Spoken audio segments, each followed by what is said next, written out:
আপনারা কি আমার দেশে আসার মতো পরিস্থিতি রাখছেন? লোক রেডি করা আছে, আমি যাওয়া মাত্রই they will gonna hit me, they will gonna kill me. আমার ইকরার শেষ মুখটা আপনারা আমাকে দেখতে দেন নাই, ইকরার পরিবার আমাকে দেখতে দেয় নাই। রিজিক তার বাবা হারাইলে আপনারা খুশি হবেন? শেষ প্রশ্নটা ছিল যে যে মানুষটা একটা মানুষকে ভালোবেসে ভালোবাসার প্রমাণ দিতে যে আত্মহত্যা করে চলে গেল, মরে গেল, আমি ওই মানুষটা শেষবারের মতো মুখটাও দেখতে আসলাম না। এই যে আপনাদের প্রশ্নটা, আচ্ছা আপনারা কি আমার দেশে আসার মতো পরিস্থিতি রাখছেন? হ্যাঁ, আমি দেশে আসা মাত্রই আমার উপর মব সৃষ্টি হবে, আমি দেশে আসার মাত্রই আপনারা আমাকে টাইনা ছিঁড়ে ফেলবেন। আমার ফোনে এত এত এত থ্রেটস আমি আপনাদেরকে বলে বুঝাইতে পারবো না। আমার কাছে এমন ইনফরমেশন আসছে যে এয়ারপোর্টের বাইরে লোক রেডি করা আছে, আমি যাওয়া মাত্রই they will gonna hit me, they will gonna kill me. Police ধরে নিয়ে গেলে ওকে, আমি সেটা আইনিভাবে ফেস করব, কিন্তু এখন যদি আমিও মারা যাই, আমিও রিজিকের মার কাছে চলে যাই, রিজিকের কি হবে? আপনারা কি চান যে রিজিক তার বাবাকেও হারাক? এই ছেলেটার কি দোষ? এই ছেলেটা বড় হবে না? ও কিভাবে বাঁচবে? মায়ের অভাব কেউ পূরণ করতে পারে না।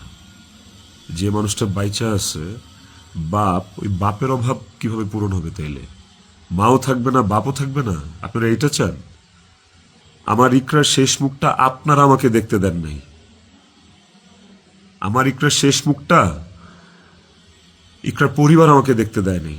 16 বছর সংসার করছি, 16 বছর একটা শত্রুর সাথেও যদি কেউ এক ছাদের নিচে থাকে, সে মারা গেলে তার চেহারাটা দেখার জন্য ছটফট করে মানুষ।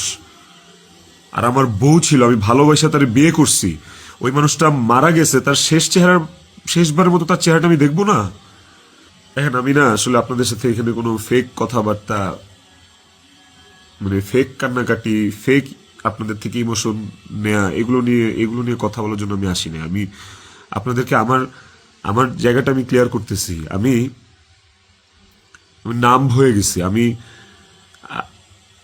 আমারও মনে হয় যে আমি যে কোনো সময় কোনো একটা দুর্ঘটনা ঘটায় ফেলতে পারি, বাট ওই মুহূর্তে যখন রিজিকের ফেসটা আমার চোখের সামনে আসে না, আমি নিজেকে শক্ত না করা ছাড়া আমি কোনো উপায় দেখি না। কারণ এখন আমার কাছে সবচেয়ে ম্যাটার করে রিজিকের লাইফ। ইকরা নাই, ওকে আর ফিরে আনা কোনোদিন সম্ভব না। আমার কাছে এখন সবচেয়ে বেশি প্রায়োরিটি হচ্ছে রিজিকের জীবনটা।